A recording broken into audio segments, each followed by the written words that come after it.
Beleza, galera? Vamos aí à resolução de uma questão de Química e Física da prova de 2010, né? As provas ainda de 2009, 2010, ainda com a característica ainda um pouco misturada em relação à final, né? Quem que vai...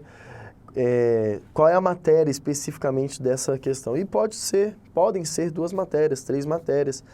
Por exemplo, a questão que a gente vai ler agora é uma questão multidisciplinar de Física e Química. Por que multidisciplinar? Porque é um assunto que é tratado dentro das 2 disciplinas, tudo bem? Então vamos lá.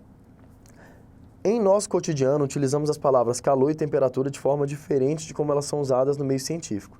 Na linguagem corrente, calor é identificado como algo quente e temperatura mede a quantidade de calor de um corpo. Esses significados, no entanto, não conseguem explicar diversas situações que podem ser verificadas na prática. Do ponto de vista científico, que situação prática mostra a limitação dos conceitos corriqueiros de calor e temperatura? Então, pessoal, onde que a química vai atuar dentro dessa questão, só para você compreender, pessoal. A questão do calor e da temperatura, qual é a problemática que eu enxergo aqui e até puxo um pouco para a química essa questão. Durante a mudança de estado, apesar de termos variação de calor, se tratando de uma substância pura, ou seja, não sendo uma mistura, sendo um único tipo de substância lá, e eu estou analisando ponto de fusão, ponto de ebulição, durante a mudança de estado, ou seja, por exemplo, durante a fusão da água no estado sólido para a forma líquida, por exemplo, do gelo derretendo a forma de água, desde que seja só água, aquele sistema. Durante aquele processo, a temperatura é constante. A temperatura é constante, portanto, eu estou tendo fornecimento de calor e não estou tendo variação da temperatura. E aí, na linguagem corrente, como ele colocou aqui, calor é identificado como algo quente, temperatura mede a quantidade de calor de um corpo. Se eu estou aumentando durante uma fusão a quantidade de calor e não estou aumentando a temperatura, você tem um problema com um conceito corriqueiro aqui que ele colocou. Por quê, pessoal? Porque deveria estar tendo o quê? Variação na temperatura se eu estou tendo fornecimento de energia, fornecimento de calor. Então, a problemática basicamente é isso, né? A temperatura durante uma fusão, assim como durante uma ebulição, ela será constante e eu estarei tendo fornecimento de calor, diferente dos outros momentos. Quando não está mudando de estado, você fornece calor, a temperatura aumenta, você tira calor, a temperatura diminui. Durante a mudança de estado, não. Você fornece ou até retira calor, depende da mudança de estado que você está analisando, e naquele momento a temperatura permanece constante, se tratando de uma substância pura, beleza? Então vamos ver se tem alguma opção que bate com o que a gente acabou de falar. A temperatura da água pode ficar constante durante o tempo em que estiver fervendo. Ai, pessoal, acabou aí, eu acho que a letra A vai ser a resposta, né? Falou exatamente o que a gente está falando.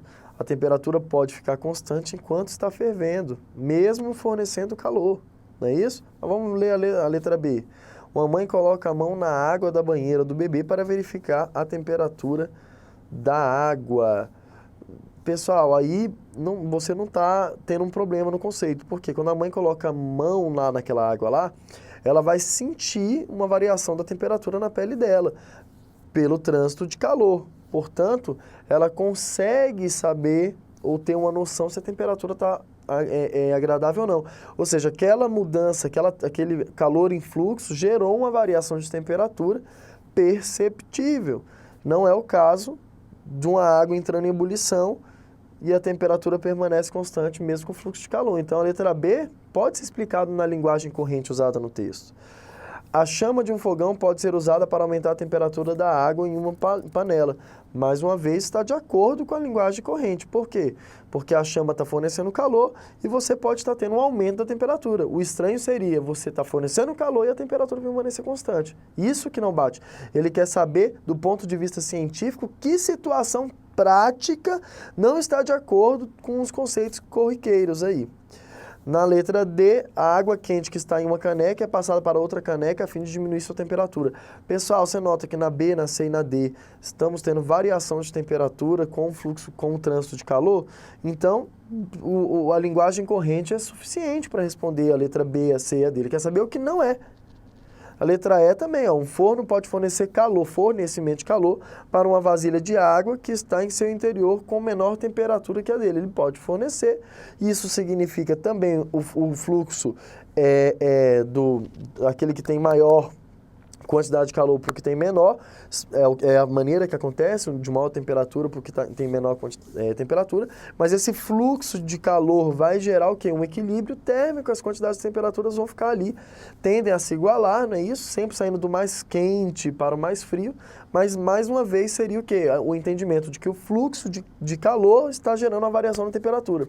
Então, do ponto de vista científico, a situação prática que mostra a limitação do conceito não é nenhum daqueles que falam em calor,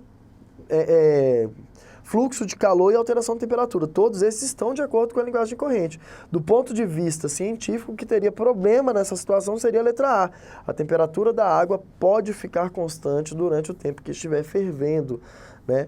E aí, se ela está fervendo e a temperatura não está variando, você tem um problema com o calor.